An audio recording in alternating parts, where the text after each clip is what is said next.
Le journaliste revient sur le spectacle. Alors, qu'est-ce que vous pensez de la parade? Et le président du Faso, Ibrahim Traoré, répond aux journalistes, oui, mais écoutez, la parade, elle était parfaite.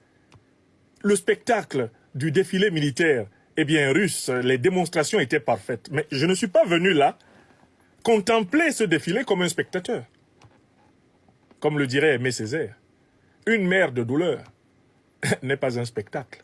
Je suis venu, certes, voir, je suis venu regarder la parade, regarder la commémoration, mais moi, je m'efforce de voir. Et qu'est-ce que j'ai vu? J'ai vu la progression technologique de l'armée russe sur plusieurs générations. Le défilé était le résumé de l'évolution de la technologie militaire russe. Et ça, c'est ce que moi j'ai vu. Et je suis venu pour ça. Je ne suis pas venu m'amuser. Je suis venu voir comment la Russie a développé son outil de défense et de sécurité. Et je suis particulièrement intéressé par quelque chose. Dans l'outil de défense et de sécurité russe, c'est le progrès de la technologie de défense. Ailleurs, d'ailleurs, il va souligner son admiration pour l'efficacité du missile russe Oreshnik. Donc, le président Ibrahim Traoré, dès l'entame du dialogue avec ce journaliste, lui montre le niveau de sérieux auquel il faut prendre sa présence. Ce n'est pas une présence décorative, ce n'est pas une présence purement spectaculaire. Il n'est pas venu là-bas pour faire du star system. Certes, le monde tout entier s'empare de son image. Ibrahim Traoré, c'est l'icône maintenant des réseaux sociaux africains, ça c'est sûr. Mais Ibrahim Traoré, lui, il dit, je garde ma tête sur mes épaules et mes pieds solidement enfoncés dans la terre du Burkina Faso. Je ne me laisse pas emballer, je ne me laisse pas griser par toute cette Ibrahim Traoré mania. Je suis là pour travailler pour mon peuple. Donc moi, quand j'étais assis devant la parade militaire de l'armée russe, ce qui m'intéressait, c'est de voir ce que je peux tirer de cette parade militaire pour améliorer l'armée de mon pays, le Burkina Faso. Donc, je suis venu là en observateur et en expert militaire. Je suis venu là en expert géostratège, en expert géopoliticien. Je ne suis pas venu là simplement pour ainsi dire, inaugurer les chrysanthèmes. La suite. Qui vous ont surpris, par exemple?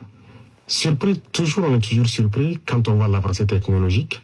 Et dernièrement, je pense qu'il y a une nouvelle arme qui a fait son apparition dans l'arsenal militaire russe, Oreshnik, qui donc nous avons pu voir passer. Et je pense que ça, c'est très significatif. Quelle est la signification de votre présence en tant que chef? Pourquoi le président burkinabé insiste-t-il sur l'arme Oreshnik, dont il a vu passer des modèles devant lui lors de la parade? Parce que cette arme est le symbole de la supériorité technologique russe sur plusieurs puissances de ce monde, et notamment sur toutes les puissances occidentales, en matière de technologie de propulsion d'armes, eh bien, supersoniques. C'est un missile supersonique. Et je ne sais pas si vous avez entendu parler de ce missile. C'est un missile qu'aucun système de détection actuellement présent au monde ne peut arrêter. Aucun système de détection de projectiles, aucun système radar ne peut détecter Oreshnik. C'est un missile imparable. Et si ce missile est accompagné d'une charge nucléaire, il frappe à coup sûr la cible avec une précision mathématique hautement élevée, sans pouvoir être contrarié par un quelconque système de radar de l'ennemi. Pourquoi le président Ibrahim Traoré insiste-t-il sur ce symbole de l'avancée technologique russe? Mais pour dire qu'il est venu solliciter de la fraternité de lutte russe une franche coopération technologique avec le Burkina Faso. Si on pouvait donner un thème à la visite du président Ibrahim Traoré en Russie, certains disent qu'il est allé pour la commémoration de la victoire du 9 mai 1945. Oui, ça c'est le thème, on va dire, c'est le thème général. C'est la célébration générale. Mais concrètement, la préoccupation de chaque instant de cet homme est le transfert de technologie vers l'Afrique. Comment transférer des technologies qui vont être utiles dans le domaine agricole, utiles dans le domaine industriel, utiles dans le domaine militaire, utiles dans tous les domaines? C'est la question centrale qui turlupine le cerveau du président Ibrahim Traoré. Quand il se lève le matin, il se demande comment rapatrier, comment éveiller, comment transmettre, comment emmagasiner le plus grand capital technologique, le plus grand capital intellectuel, le plus grand capital spirituel, endogène, autonome au Burkina Faso. Vous comprenez?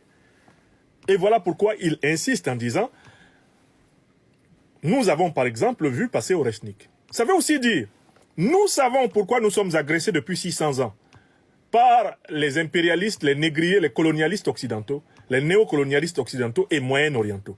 Nous sommes agressés parce que nous n'avons pas suffisamment développé notre technologie militaire de telle façon à les contraindre à nous tenir en respect et à se tenir en respect. Si le président Ibrahim Traoré évoque spécialement Oreshnik, c'est parce qu'il sait que si l'Afrique disposait d'une technologie de défense comparable à celle de la Fédération de Russie, comparable à celle même de la Corée du Nord, comparable même à celle de l'Iran ou à celle de la Chine, la plupart des problèmes que l'Afrique connaît aujourd'hui seraient résolus. Car ceux qui fomentent ces problèmes profitent précisément du retard de la technologie militaire, de la technologie industrielle, de la technologie économique, de la technologie scientifique, de la technologie même intellectuelle, la technologie sociale aujourd'hui en Afrique. C'est ce retard-là qui nous expose. Et l'homme d'État, le visionnaire, sait que chacun de ces voyages doit permettre de ramener de la science et de la technologie chez lui. Et d'élever le niveau scientifique et technique de sa population, afin que celle-ci soit capable de résoudre par elle-même ses problèmes. La suite. D'État africain, car on sait bien que les Africains ont apporté leur contribution à la victoire des Alliés dans la Seconde Guerre mondiale. Bien sûr, c'est comme je l'ai dit, les Africains et les soldats soviétiques ont contribué beaucoup à libérer le monde du nazisme. Et si le monde n'était pas libéré du nazisme, on ne sait pas ce que ça allait devenir. En suivant les événements, j'ai vu que la Russie, elle seule, a perdu 1 million de soldats sur le sol européen en combattant.